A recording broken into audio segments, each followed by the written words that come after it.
তো নমস্কার বন্ধুরা, আশা করি সবাই ভালো আছেন। তো বন্ধুরা, এখন আমি যে ছবিটা রিভিউ করবো সেই ছবিটার নাম হলো অভিমন্যু। যে ছবিতে আমরা মিঠুন চক্রবর্তী, দেবশ্রী রায়, তাছাড়া রজতাভ দত্ত সহ আরও অনেককে অভিনয় করতে দেখি। ছবিটা দেখুন, খুব ভালো ছবি বলতে পারছি না, তবে ছবিটা শুধুমাত্র যদি শুধু দেখতে পারা যায়, শুধু সেটা হচ্ছে মিঠুন চক্রবর্তী এবং রজতাভের পারফরমেন্স। রজতাভের অতটা পারফরমেন্স খুব একটা ছিল না ছবির মধ্যে, তবে মিঠুন চক্রবর্তীর পারফরমেন্সের জন্য শুধুমাত্র ছবিটা একবার দেখাই যায়।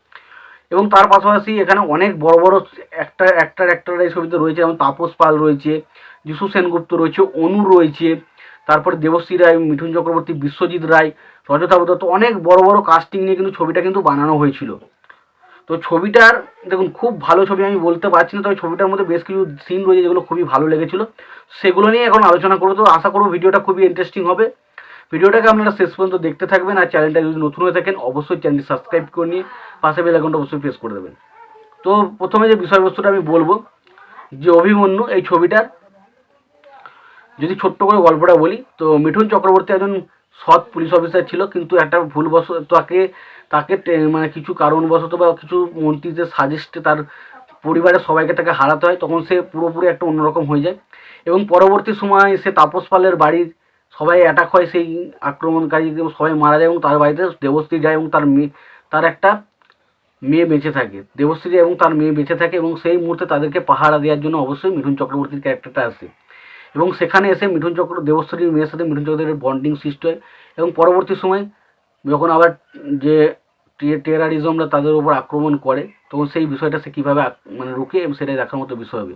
এবং যেহেতু ছবিটার নাম অভিমন্যু, আমরা অভিমন্যু নামটা মানে আমাদের সাথে একটা মহাভারতের সাথে সম্পর্ক রয়েছে, কারণ আমরা জানি অভিমন্যু তিনি এমন একজন কাজ করেছিলেন, তিনি ঘুমন্ত অবস্থায় তিনি কিন্তু চক্রব্যূহের ভেতরে ঢুকে গিয়ে সবাইকে শত্রুগুলোকে মেরেছিলেন, বাট সেই চক্রব্যূহ থেকে বেরোনোর সে জানতো না, তাই সেখানেই তার কিন্তু মৃত্যু ঘটে। নাহলে কিন্তু অভিমন্যু একটা বিরাট বড় একটা নাম হয়ে যেতে পারতো। সেই অভিমন্যু ছবিটার নাম দিয়ে কিন্তু সিনেমাটা বানানো হয়েছিল। তো ছবিটার মধ্যে সব থেকে পজিটিভ দিক হচ্ছে মিঠুন চক্রবর্তীর ডায়লগগুলো। প্রথমে একটা ডায়লগ আছে, আমি বালি বোড়াও নয়, জল ঢোড়াও নয়, জাত কুমড়ো, এক ছোবলে ছবি। এই ডায়লগটা ভাই আউটস্ট্যান্ডিং, এখনও তো বাজে। আমরা জানি যে এই ছবিটার কথা হলে বা মিঠুন চক্রবর্তীর সিনেমার কথা হলে এই ডায়লগটা বারবার উঠে আসে। এবং তাছাড়া একটা জায়গা রয়েছে যেখানে আর কি মিঠুন চক্রবর্তী একজনকে তাড়া করবে, এবং সেই সময় সেই ভিলেনটা পালিয়ে যাবে, এবং সেই মুহূর্তে তাপস পাল তার সামনে আসবে, তাপস বলছি, যিশু সেনগুপ্ত, এবং সেখানে সে বলবে যে কী কী কী ব্যাপার আমাকে বলুন হ্যান ত্যান। তখন ও বলবে যে বালি বোড়াও নয়, জল ঢোড়াও নয়, জাত কুমড়ো, এক ছোবলেই ছবি। তখন তখন ওখানে যিশু সেনগুপ্ত বলে, আমি জাত কুমড়োই হয়, যে কুমড়োই হয়, আমি হচ্ছে হারিয়া খাওয়া মাল, বিষ পুরো গলার ওপরে উঠবে না। তখন যিশু সেনগুপ্ত একটা ডায়লগ দেয়, সে বলে, জাত গোগুড়ো কখনো হাঁটুর নিচে ছোবল মারে না, মারে মাথা থেকে 6 ইঞ্চি নিচে, ওই হাড়িয়া পর্যন্ত যেতাম না, শেষ। ওই যে টাইমিংটা এবং যেভাবে বলে না, আউটস্ট্যান্ডিং। বা একটা জায়গায় বিশ্বজিতের সাথে একটা সিন রয়েছে যেখানে আর কি মিঠুন চক্রবর্তীদের বাড়িতে বিশ্বজিৎ আসবে, এবং সেখানে বলবেন, আপনি এখানে এসেছেন, কুটুম বাড়ি এসেছেন, চা খান, ইয়ে খান, ভাইপো বাজান, বাড়ি চলে যান। বাট এখানে একটা 16 আনা 12 আনার বড় বাদ, এরকম একটা বিষয়, একটা ডায়লগটা আছে, এই মুহূর্তে আমার মনে পড়ছে না, বাট ডায়লগটা হেভি ছিল। তো সত্যি বলতে মিঠুন চক্রবর্তীর সিনেমা মানে এমন কিছু মোমেন্ট থাকবে এবং এমন কিছু ডায়লগ সেন্টিমেন্ট থাকবে, সেই ডায়লগ থেকে সিটি মারতে ইচ্ছা করবে, এবং দারুণ। মিঠুন চক্রবর্তী ছাড়া মানা যায় না। এবং এখানে স্পেশালি বলতে হবে কয়েকটা সিন রয়েছে যেগুলো অ্যাকশন সিনগুলো খুব ভালো না, তবে অ্যাকশনগুলো ভালো লাগে। রজতাভ দত্তের যে কাজটা, সেটা মোটামুটি যেভাবে কাজটা করেছে ভালো লাগে। তার খুব যে ছবির মধ্যে পেস রয়েছে তার না।